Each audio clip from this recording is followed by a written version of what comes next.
Hi குட்டீஸ், welcome to bed time stories. இன்றைக்கி என்ன கதைன்னு கேட்குறீங்களா? தவறி போன குட்டி யானை. ஒரு அழகான காட்டில் பாபு அப்படின்ற ஒரு குட்டி யானை இருந்துச்சான்.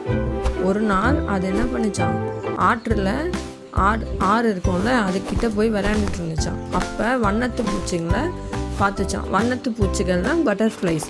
சரியா? அதை பார்த்துட்டே பாபு என்ன பண்ணிச்சு, அது பின்னாடியே போயிட்டு இருந்துச்சான்.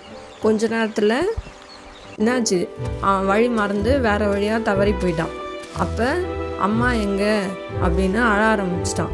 ரொம்ப பயந்துட்டான். ஏன்னா தெரியாத இடத்துல போயிட்டோம்னா நமக்கு பயம் வந்துடும்ல. அந்த நேரத்தில் ஒரு நல்ல மனசு கொண்ட ஒரு குட்டி பறவை வந்துச்சான். கவலைப்படாத, நான் உனக்கு உதவி பண்ணுறேன். அந்த பறவை வானத்தில் பறந்து போய் அவங்க அம்மாவை தேடிச்சான். கொஞ்ச நேரத்தில் பாபுவோட அம்மா ஓடி வந்தாங்களாம். ஓடி வந்து பாபு மிகவும் சந்தோஷப்பட்டானா. அவங்க அம்மாவை பார்த்து சந்தோஷப்பட்டு ரொம்ப மகிழ்ச்சியாக கட்டி பிடிச்சிக்கிட்டானான். இதுலேருந்து நீங்கள் என்ன கற்றுக்கிட்டீங்க?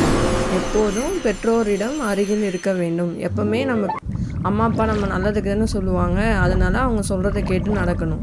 இப்போ நம்ம சொல்லாமல் நீங்கள் எங்கன்னா போயிட்டீங்கன்னா அம்மா உங்களை தேடுறதும் கஷ்டம், நீங்கள் அம்மாவை தேடுறதும் கஷ்டம்.